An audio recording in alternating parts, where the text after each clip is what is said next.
The awakening. The stars had witnessed many things in their long existence, but they had never seen anything quite like this. Dr. Kavran Mesh stood before the observation wall of Research Station Omega-7, his crystalline body pulsing with soft violet light. The color betrayed his anxiety, something his species could never hide. The Luminari were beings of living crystal, their emotions visible to anyone who knew how to read the shifting hues that danced beneath their translucent skin. Right now, Kavran's entire form flickered between violet and deep crimson, fear and fascination fighting for dominance. He had spent 250 years at this station. For a Luminari, that was barely middle age. His people lived for millennia, their crystalline bodies resistant to the decay that plagued organic species.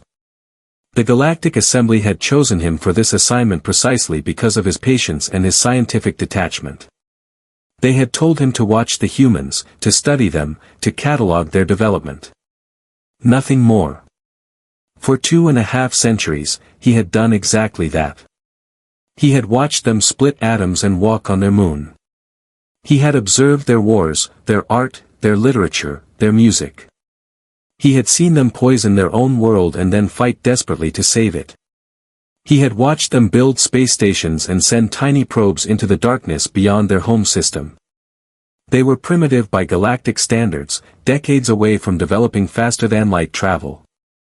They were supposed to be harmless. The display before him proved otherwise. Kavran's six-fingered hand moved across the control panel, enhancing the image that had triggered every alarm in the station. The numbers on his screen seemed impossible, but the sensors did not lie. The object that had emerged from Jupiter's shadow 3 hours ago defied every calculation the Assembly had made about human technological capability. It was a ship. But calling it merely a ship was like calling a star merely a light. The vessel measured 23 kilometers from bow to stern, its hull constructed from materials that Kavran's database could not identify. The ship's surface seemed to absorb light rather than reflect it, giving it an ominous presence against the backdrop of space. Energy readings suggested power generation systems far beyond what humanity should have been capable of building.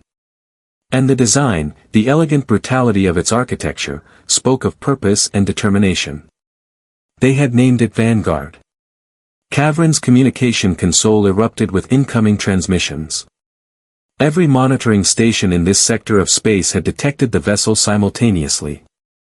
Within minutes, the entire Galactic Assembly would know. Within hours, panic would spread across 89 civilized worlds. He opened the priority channel to Assembly Command. The face that appeared on his screen belonged to High Chancellor Dravix, a Korathi whose 4 compound eyes could focus independently on multiple threats at once. Right now, all 4 eyes were locked on Kavran. "Confirm your readings," Dravix commanded. His voice carried the sharp edge of someone accustomed to instant obedience.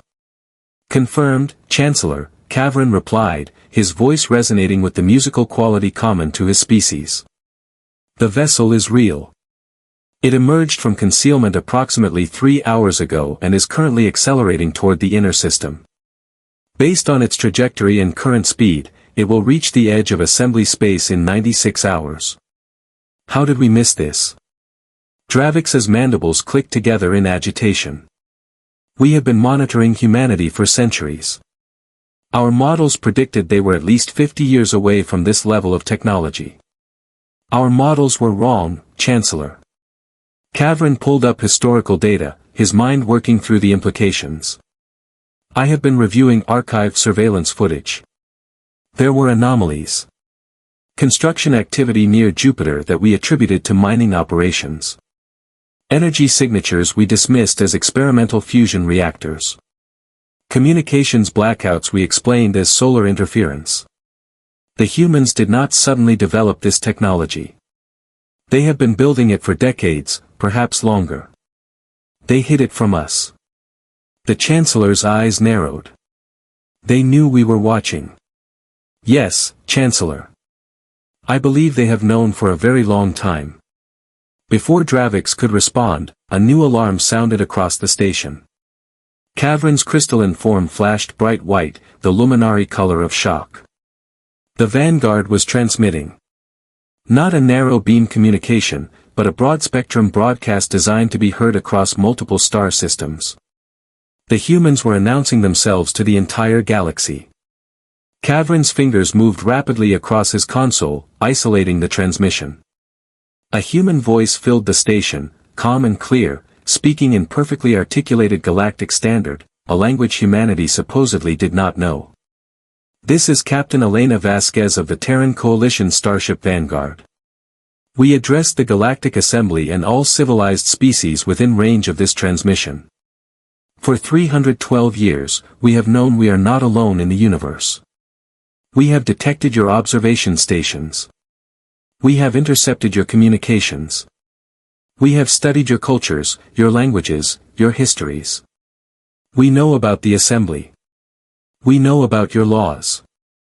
We know that you have been watching us, waiting to see if we would destroy ourselves or prove worthy of contact.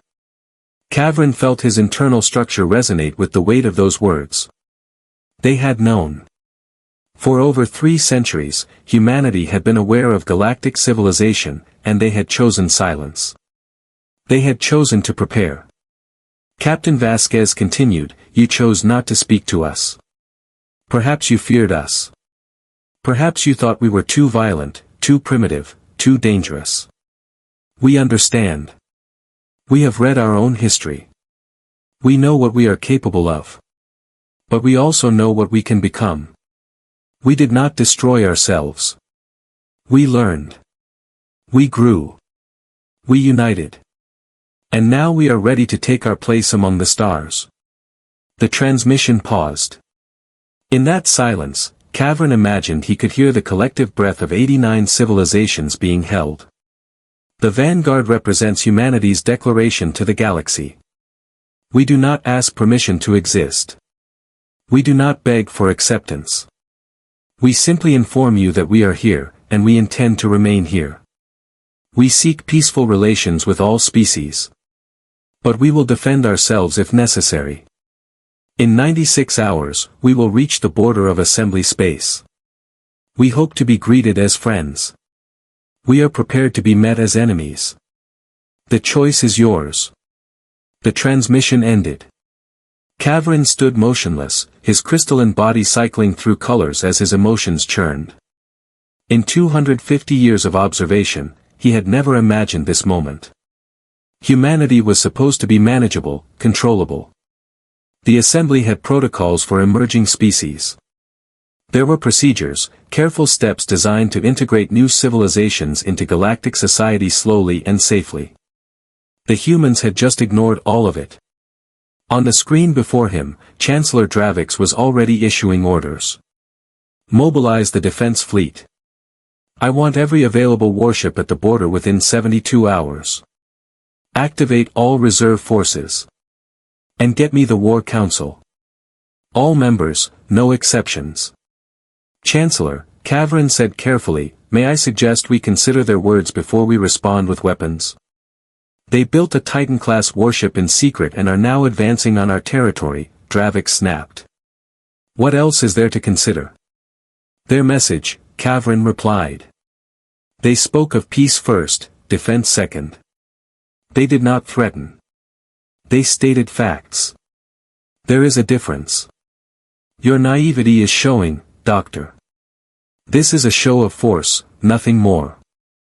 They want us intimidated. Perhaps, Kavrin conceded. But consider this. If humanity wanted war, why announce themselves? Why give us 96 hours to prepare? A true aggressor would strike without warning. Instead, they are giving us time to make a choice. Dravix's mandibles clicked rapidly, a sign of deep thought. Or they are giving us time to make a mistake. To fire the first shot. To become the aggressors in the eyes of the galaxy. Kavrin's form shifted to pale blue, the color of realization. The Chancellor was right. This was masterful diplomacy wrapped in a demonstration of strength. The humans had positioned themselves perfectly. If the assembly attacked first, humanity would be the victims defending themselves. If the assembly waited, humanity would arrive as equals demanding recognition. Brilliant, Kavrin whispered. They had been planning this for generations. Across the galaxy, the reaction to humanity's announcement was immediate and chaotic. On the warrior world of Karatha, generals gathered in war rooms, studying every pixel of imagery they had of the vanguard. On the peaceful ocean world of Sildar, telepathic councils debated the emotional resonance of the human captain's words. On 100 other worlds, governments scrambled to understand how a species they had dismissed as primitive had just changed everything. The Galactic Assembly convened in emergency session. The Grand Chamber on the capital world of Zentari filled with representatives from 89 species, each one demanding answers, action, or both.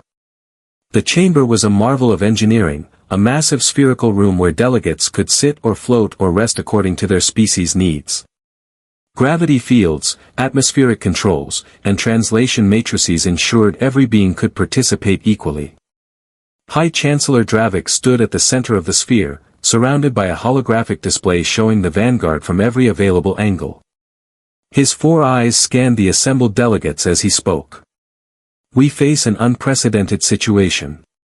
Humanity has revealed itself as a potential pure power.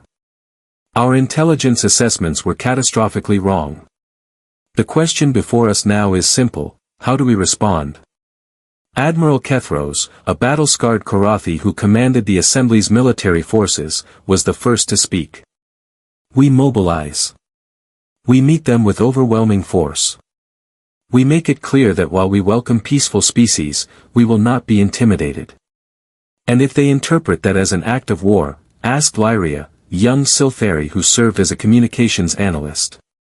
Her voice was soft, almost musical, but it carried clearly through the chamber's acoustics. Their message specifically said they hope for peace but are prepared for conflict. If we mass our fleet at the border, we might be giving them exactly the excuse they need to demonstrate their military capabilities.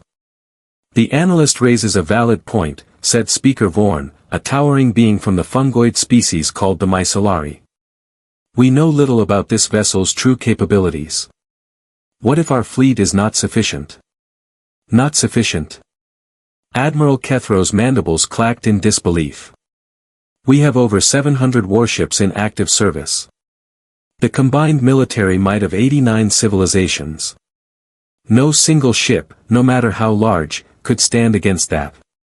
Perhaps, Kavrin's voice joined the discussion through remote transmission.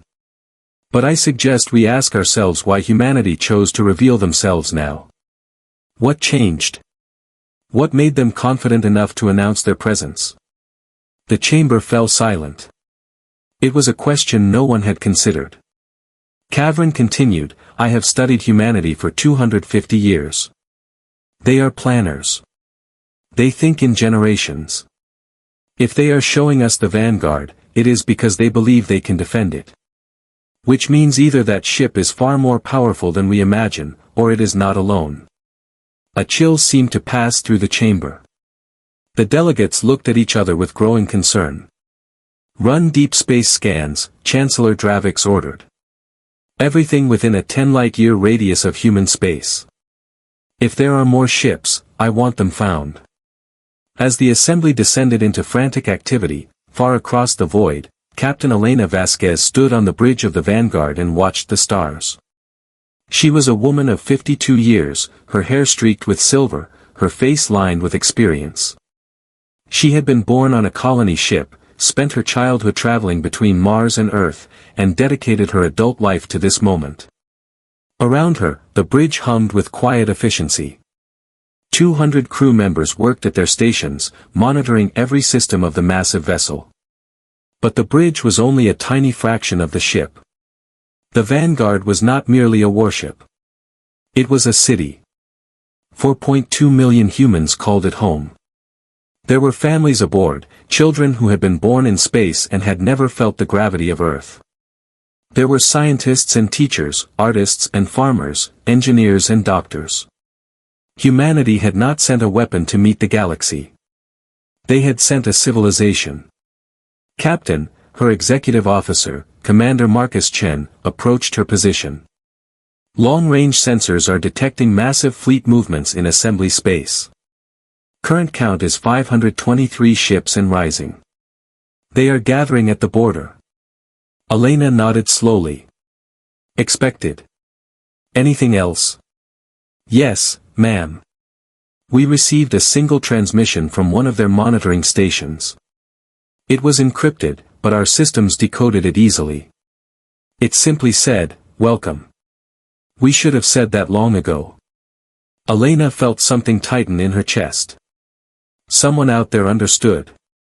Someone was glad to see them. "Log it," she said quietly. "But do not respond yet. Let them wonder." She turned to face the main view screen, where a countdown displayed the time until they reached assembly space. 93 hours, 17 minutes. For days until humanity's future would be decided. Behind her, the ship's AI, Arya, spoke in a voice that sounded almost human. "Captain, would you like me to run final diagnostics on defensive systems?"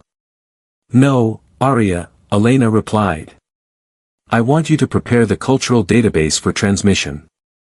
If we are going to meet the galaxy, they should know who we really are. All of it. The good and the bad. That is a significant risk, Captain. It will show them our vulnerabilities. It will show them our honesty," Elena corrected. "Strength without truth is just tyranny. And we are not tyrants." She looked out at the stars and thought about all the generations who had worked to make this moment possible. Her great-grandmother had been part of the team that first intercepted alien signals. Her grandfather had helped design the initial framework for the Vanguard. Her mother had been one of the chief engineers during construction. This was not one person's dream. It was humanity's dream, built across lifetimes. "Arya," Elena said. "Send a message to all sections. Tell them we are 93 hours from contact. Tell them to rest, to spend time with their families, to remember why we are here.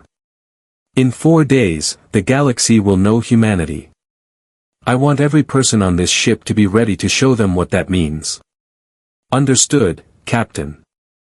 As the Vanguard moved steadily toward the unknown, carrying millions of hopes and dreams and fears, the galaxy held its breath. The silent centuries were ending. The moment of truth was coming. And nothing would ever be the same. The crossing.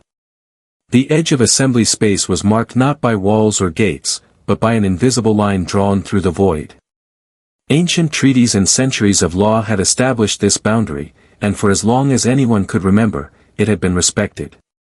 Now, as the Vanguard approached that line with steady inevitability, over 500 warships waited on the other side.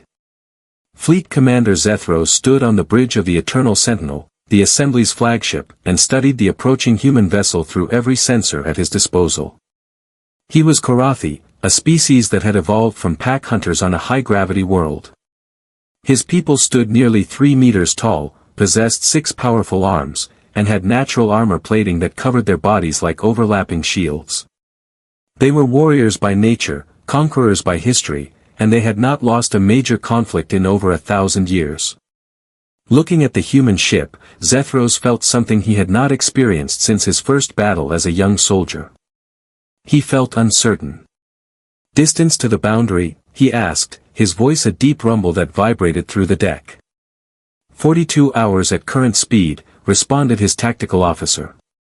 "The human vessel has not altered course or velocity. They are coming directly toward us."Zethros's 4 eyes focused on different aspects of the tactical display. One eye tracked the Vanguard's approach vector. Another monitored his own fleet positioning. A third watched for any additional human vessels that might be hiding in the void. The fourth eye remained fixed on the readiness status of his weapons systems. 523 ships. The combined might of 89 civilizations. Enough firepower to crack a planet's crust. And yet, looking at that single human vessel, Zethros could not shake the feeling that the confrontation would not go as simply as his superiors believed. "Commander," his communications officer called out. "We are receiving a new transmission from the human vessel. It is broadcasting on all frequencies. They are sending data. Enormous amounts of data." "What kind of data?" Zethros demanded. The officer's tentacles flickered in confusion. She was Thessari, a species whose bodies were adapted for processing multiple information streams simultaneously. If she seemed overwhelmed, the data volume must be staggering. Everything, she said finally. They are transmitting their complete historical records. Art, literature, music, scientific discoveries, philosophical texts. But also, their wars. Every conflict. Every atrocity. Every mistake. They are showing us everything they have ever been. Across the bridge, officers turned from their stations in surprise. This was not standard diplomatic protocol. New species typically presented carefully curated information, showing only their best achievements while hiding their failures. Why would they do this? Zethros muttered. Perhaps they are foolish, suggested his weapons officer. They are exposing their weaknesses. Or perhaps they are brave, countered Lyria, the young Siltheri analyst who had been assigned to Zethros' command staff. She had materialized on the bridge as she always did, her semi-corporeal form shimmering like heat waves. The Siltheri were telepathic beings who experienced reality differently than most species. They could sense emotions across vast distances and had an unsettling ability to understand motivations that others missed. Explain, Zethros ordered. Lyria drifted closer to the main display, her ethereal form pulsing with soft light. I have been studying the transmission. The emotional resonance is profound. They are not trying to appear perfect. They are trying to be honest. They are saying, this is who we were. This is who we became. Judge us on the complete truth, not on carefully crafted lies.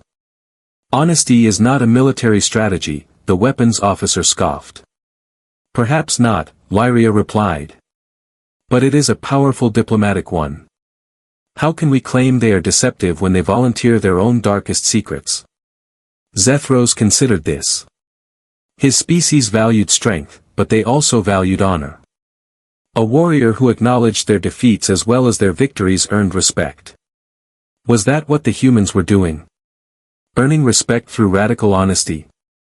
Commander, the tactical officer interrupted. I have completed analysis of the human vessel's energy signature. The readings are concerning. Show me. The display shifted, showing power output readings from the Vanguard. The numbers made Zethros' blood run cold. The ship was generating more energy than some small suns. And from what the sensors could detect, most of that energy was currently inactive, held in reserve.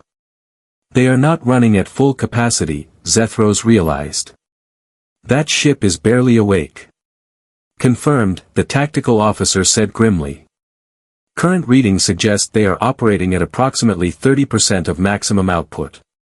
If they brought all systems online. She did not need to finish the sentence. Everyone on the bridge understood. If the Vanguard was this impressive while coasting, what would it be capable of at full combat readiness? Get me High Chancellor Dravix, Zethros ordered. He needs to see this. While the assembly fleet tried to comprehend what was approaching them, aboard the Vanguard, life continued with surprising normalcy. In the residential districts, children attended school, learning mathematics and history and art. In the agricultural sections, farmers tended hydroponic crops that would feed millions. In the medical bays, doctors cared for patients, treating everything from common colds to complex surgeries. In the parks and recreation areas, people walked, talked, laughed, and lived. Captain Elena Vasquez walked through one of these parks now, needing a moment away from the bridge. The park was a marvel of engineering, an enclosed space that stretched for nearly a kilometer, with real trees and grass and an artificial stream that burbled over smooth stones. Overhead, projection systems created a perfect simulation of Earth's sky, currently displaying a sunset that painted everything in shades of gold and amber. A little girl, perhaps 6 years old, ran past Elena chasing a ball. She laughed with pure joy, completely unaware that in less than 2 days, her home might be surrounded by hostile warships. Elena watched her go and felt the weight of command settle even heavier on her shoulders. "Beautiful, isn't it?" a voice said beside her.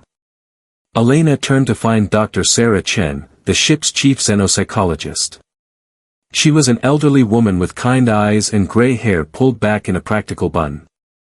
She had been one of Elena's advisors since the mission planning began. "I wish I could protect that innocence," Elena said quietly. "You are protecting it," Sarah replied. "That little girl gets to grow up knowing humans do not hide. We do not cower. We step forward, even when it is frightening, because it is the right thing to do. And if the assembly attacks? If our honesty is interpreted as weakness? Then we defend ourselves," Sarah said simply. "But we will defend ourselves knowing we tried every peaceful option first. That matters, Elena. It matters to our children. It matters to history. And I believe it will matter to at least some of those species waiting for us." Elena nodded slowly. Sarah had a way of cutting through doubt and finding clarity. It was one of the reasons Elena had insisted she be part of the mission. "I am transmitting our complete history," Elena said. "Every war, every genocide, every mistake. Some of my officers think I am making a terrible mistake." "Your officers are thinking like military commanders," Sarah observed. "You are thinking like a human being. There is a difference." They walked in silence for a while, listening to the sound of water and distant voices. "You know what I find most fascinating about this moment?" Sarah said eventually. "For all our technology, for all our power, what we are really doing is the oldest human behavior of all. We are introducing ourselves to strangers and hoping they will become friends." Elena smiled slightly. "Carrying a very big stick while we do it." "Walk softly and carry a big stick," Sarah quoted. Teddy Roosevelt would be proud. Back on Research Station Omega-7, Dr. Kavrin Mesh was experiencing something close to revelation. He had been analyzing the human data transmission for hours, barely stopping to rest or recharge. His crystalline body glowed with intense white light, the luminary color of intellectual excitement. Everything he thought he knew about humanity was being challenged. The humans had not sent propaganda. They had sent truth. Raw, unfiltered, sometimes brutal truth. He watched footage of human wars. The atomic bombs that had burned cities to ash. The concentration camps where millions had been systematically murdered. The environmental destruction that had nearly made their planet uninhabitable. He saw humanity at its absolute worst. But he also saw what came after. He saw humans weeping over what they had done. He saw them building memorials to remember their victims. He saw them creating laws and institutions designed to prevent such horrors from ever happening again. He saw them teaching their children about these dark periods, not with pride, but with solemn determination to be better. And then he saw them succeed at being better. He watched as human nations that had been bitter enemies became steadfast allies. He saw them cooperate to heal their poisoned world. He saw them reach beyond their differences of culture and religion and ideology to work toward common goals. The pattern was clear. Humanity's history was not a story of perfection. It was a story of failure and redemption.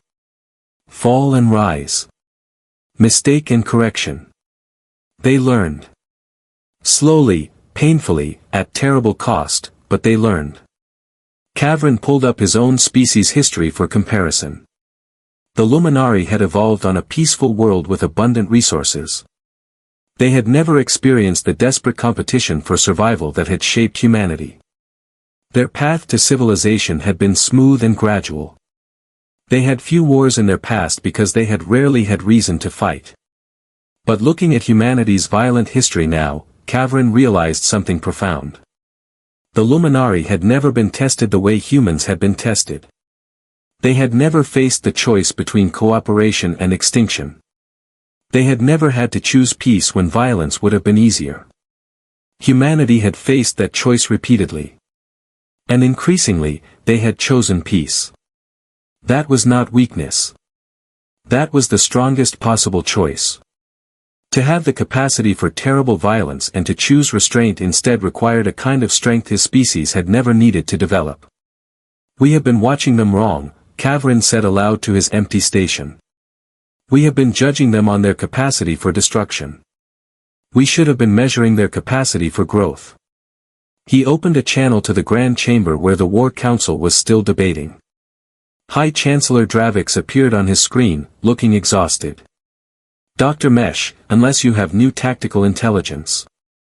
"Chancellor, I need you to look at something," Kavrin interrupted, knowing he was violating every protocol but not caring.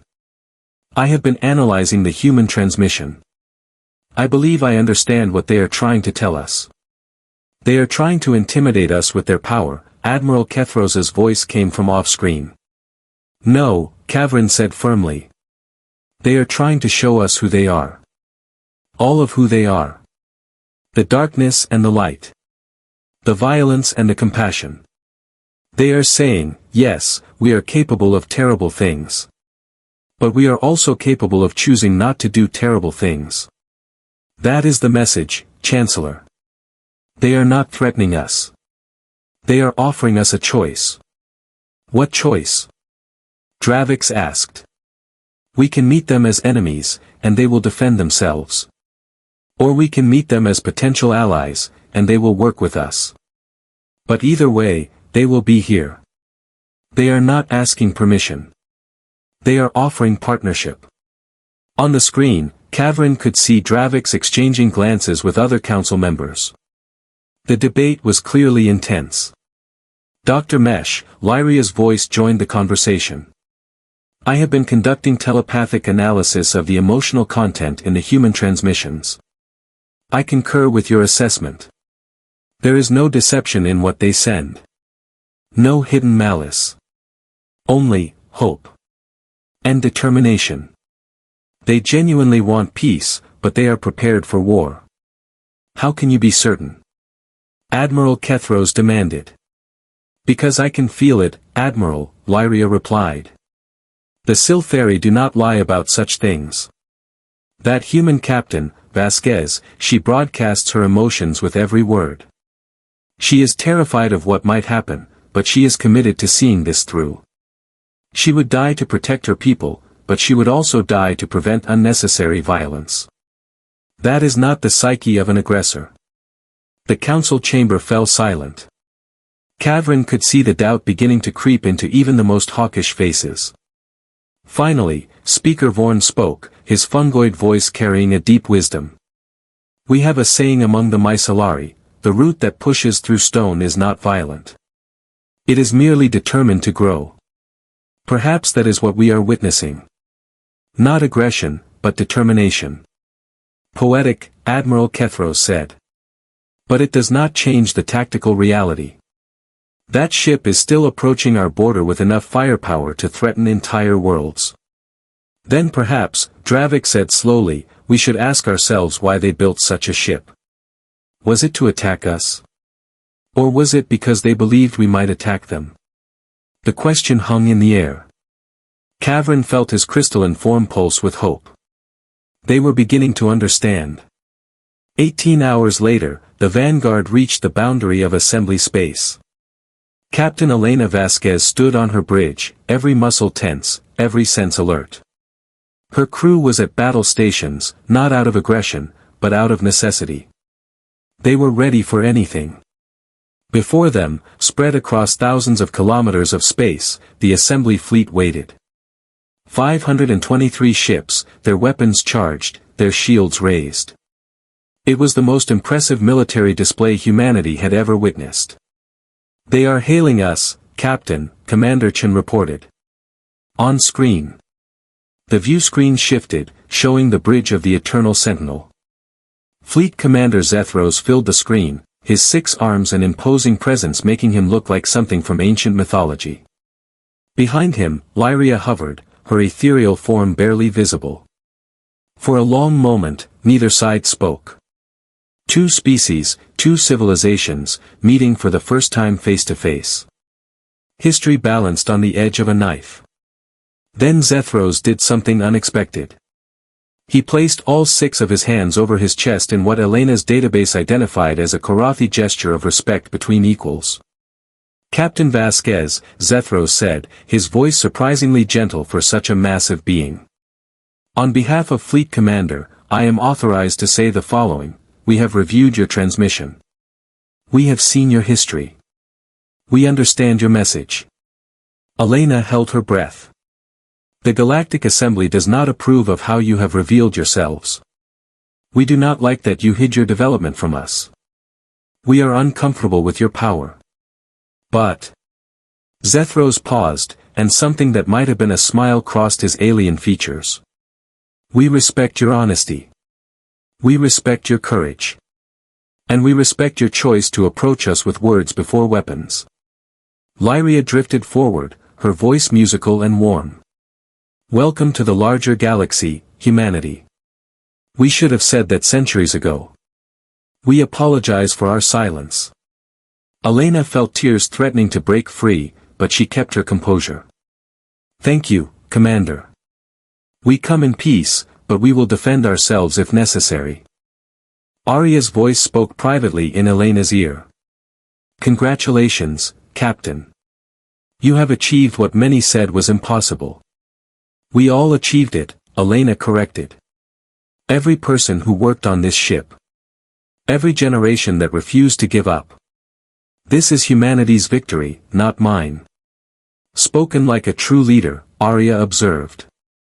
Elena looked out at the assembly fleet, no longer positioned as enemies but as potential allies.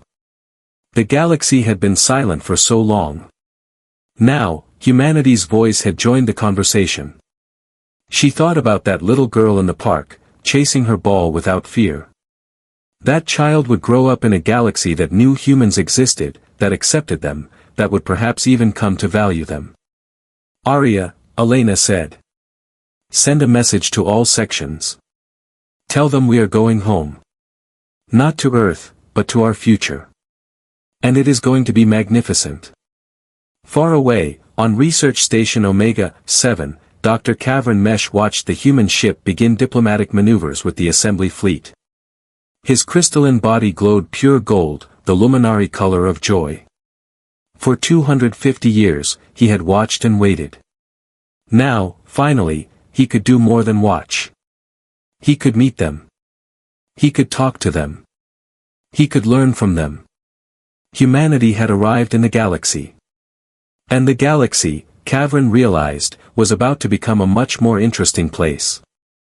The silent centuries were over. The age of contact had begun. And in the vast darkness between stars, hope burned brighter than ever before. Understood, Zethros replied.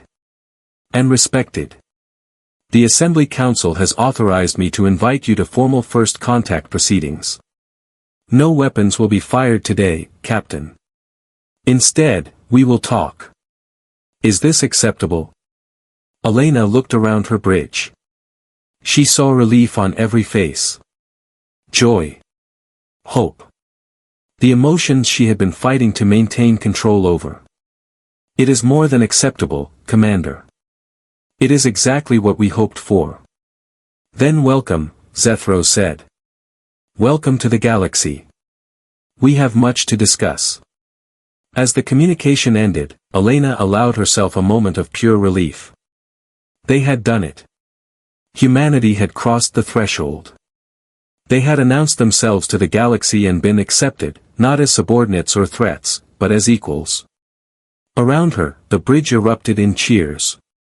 People hugged each other, laughed, cried. 4.2 million humans celebrated throughout the ship.